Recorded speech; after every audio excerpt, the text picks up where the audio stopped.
And I think we live in such a highly dynamic environment where change no longer comes in generational terms. I mean, when I grew up, a generation was supposed to last 30 years. I mean, today you can say every 5 years you have a pretty different environment.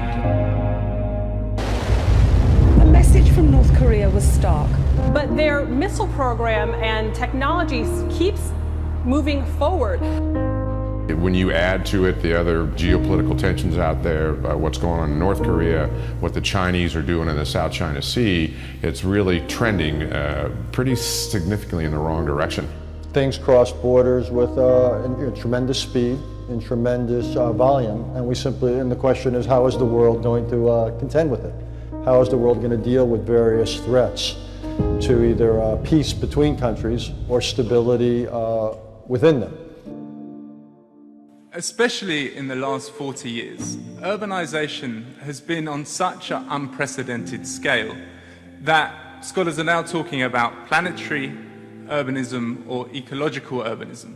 Of course, there's the Agenda 2030, which is a whole other program which promotes open borders and redistribution of wealth. It's a whole program that they're trying to initiate, working not with states or governments, not working with states, working with cities. This means that the very nature, if you like, of the rural is also being urbanized in very complex and multifaceted ways. This is part of the agenda that the UN understands, that if we're going to take control of the world, we're not going to be able to take control of nations, we're not going to be able to take control of states, we have to take control of cities. So the pace of urbanization is picking up enormously in Africa at absolutely unprecedented rates, but also in other regions. And just last week they completed a major meeting of almost all the major cities around the world gathering together, part of putting together this agenda to bring together what they call Habitat 3, an urban agenda. As the world continues to urbanize, sustainable development challenges will increasingly concentrate in cities. And establishing a regime that will control resources, will basically the idea of zoning and controlling, getting people to concentrate into high-rise apartments instead of taking up the beautiful forest lands. The big problem with global governance today is really in the sort of normative or the purposeful desire to create a particular type of world order. Could you just sort of explain to people what the liberal order is? The liberal order is basically a set of principles and rules and norms and standards. It basically are based on the principle of openness.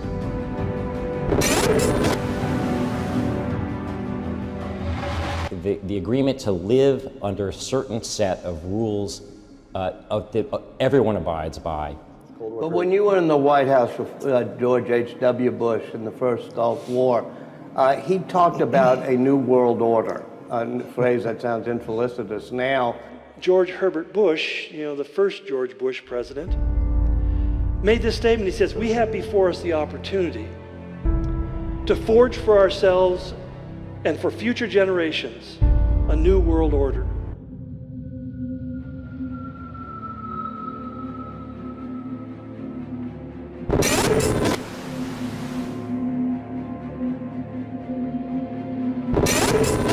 This is the first time embryo-like structures have been developed in laboratories using two types of stem cells. Now, this next level of genetic science is giving rise to so-called designer babies.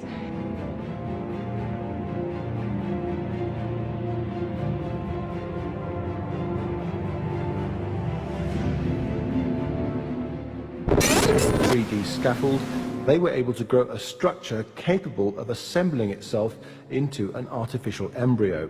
See, it's no longer science fiction. It's serious business. It's the tools, the powers are coming into our hands.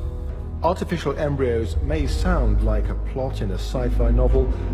And last but not least, that in this new era, the UN needs to absolutely change its game, its way of operating. Not as if one, but definitely as one. And I think this is a crucial part. And as Izumi was saying, this is certainly going to be a very important test and challenge for the new Secretary General coming in, because all of these agendas now call for the UN to work differently. There's no question that in certain areas, efforts in international cooperation have borne fruit. We have had in recent years successes with respect to the Paris climate deal, for instance. We have had successes with respect to the Sustainable Development Agenda at the United Nations. It's interesting because in the Paris Agreement, do you know they spent hours arguing over one word? And the word was, shall we say, shall or should? Because in legal parlance, they mean very different things. If it says these nations, these 193 nations should, well, then it's voluntary.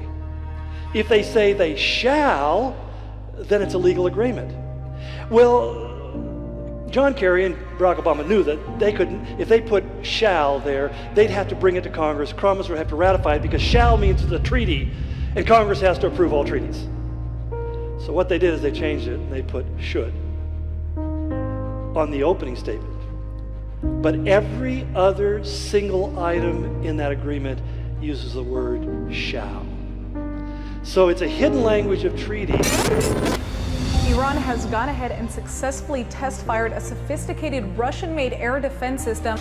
Iran and Russia have recently increased their military cooperation. They are two of the most important players on the global stage. So there's certainly more overlap between Turkey and Russia than there was a few years ago.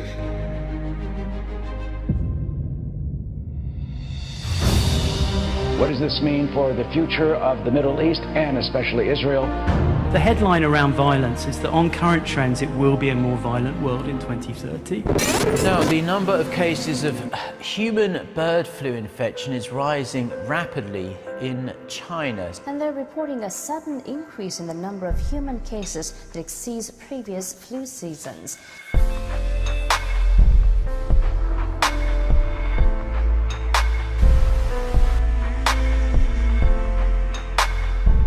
Really, the rate of emergence of these viruses is more rapid than the rate of urbanization or changes in poultry farming practices. So there's something else. There's something else. So 70 years ago, Aldous Huxley, anticipating the transformation of human life through advances in biology as the final and most searching revolution, asserted this really revolutionary revolution is to be achieved not in the external world, but in the souls and flesh of human beings.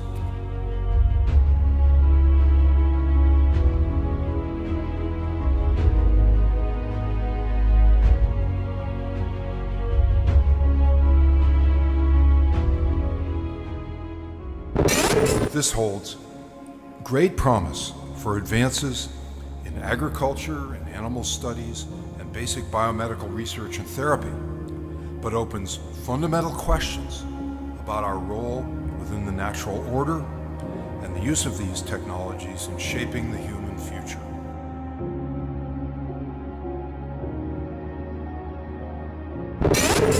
The opportunities of these new gene editing technologies are perhaps the most profound and difficult matters our species has ever encountered.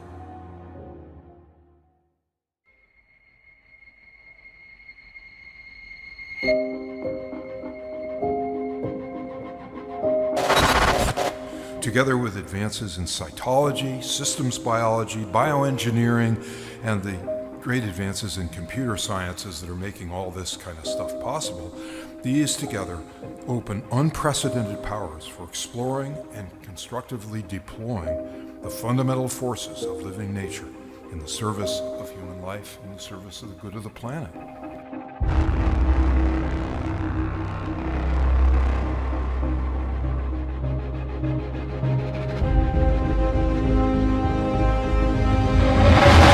In a recent article, just last week, organisms created with synthetic DNA pathways for entirely new forms of life. This is where we're heading. This is amazing stuff. More recently, some have raised the disturbing but strangely logical suggestion that since embryos left over from IVF are being used to obtain embryonic stem cells, Why not use them for projects that include their genetic alteration, implantation, and later extraction of their cells, tissues, and organs?